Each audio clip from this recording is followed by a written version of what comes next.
birwa kukwasizaako bannansi okutumbula emirimu gyabwe. Banka eno yava mu kampuni etambuza amabaluwa eya gavumenti Posta Uganda. Wabula okuva lwe yafuuka banka enkozi y'ensimbi buli lukya eyongera okugaziwa naddala mu mpeereza yaayo. Okusinziira ku ssenkulu owa Post Bank Julius Kakeeto, banka eno buli mwaka eyongera ku magoba geza mu gavumenti ng'omwaka oguwedde gwokka 2022 yakola amagoba ga trillion 15 n'obuwumbi 100 okuva ku trillion 12. Is a very big component of what we do. Supporting agriculture right from production, processing, all the way to marketing. We play a very significant role in terms of supporting agribusiness and the countrywide. This is across our branches that are in predominantly agri-based areas, but then also we also support a lot of processing that is in urban areas and also marketing of agriculture.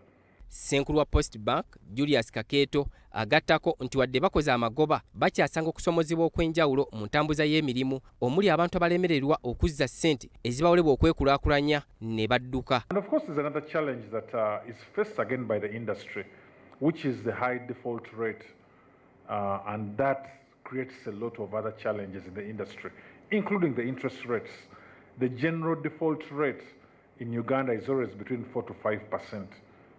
So on average, every 100 shillings that you give out, 4 or 5 will not return. Wano, Minisita omubeezi avunaanyizibwa ku Bamusigansimbi, Evelyn Anite, wategeerezza nti Post Bank ekoze kinene nnyo okugaziya ennyingiza mu ggwanika ly'eggwanga ekibayambye okusitula ebyenfuna. Very excited today that the board and management of our bank has done a very commendable job.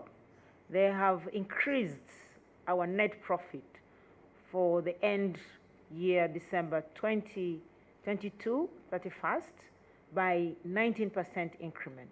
At least we're not talking about a collapsing company.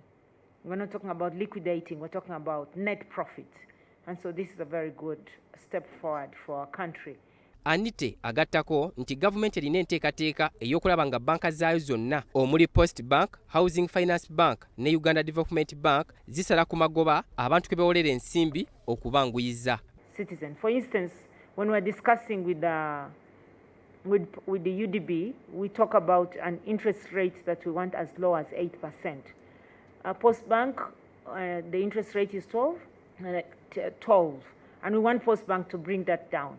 But it takes government to continuously invest in these banks. Bino we bijjidde nga Post Bank erina amatabi 50 okwetooloola eggwanga lyonna ng'eweza n'ensimbi z'entandikwa eziragibwa banka enkulu obuwumbi 129. Okusinziira ku Julius Kakeeto akulira banka eno basuubira okuweza obuwumbi 50 obw'entandikwa nga nsalesale wa banka enkulu bw'agamba omwaka ogujja nga tannatuuka. Titus Jemba, BBS Terefayina, Gambuuze.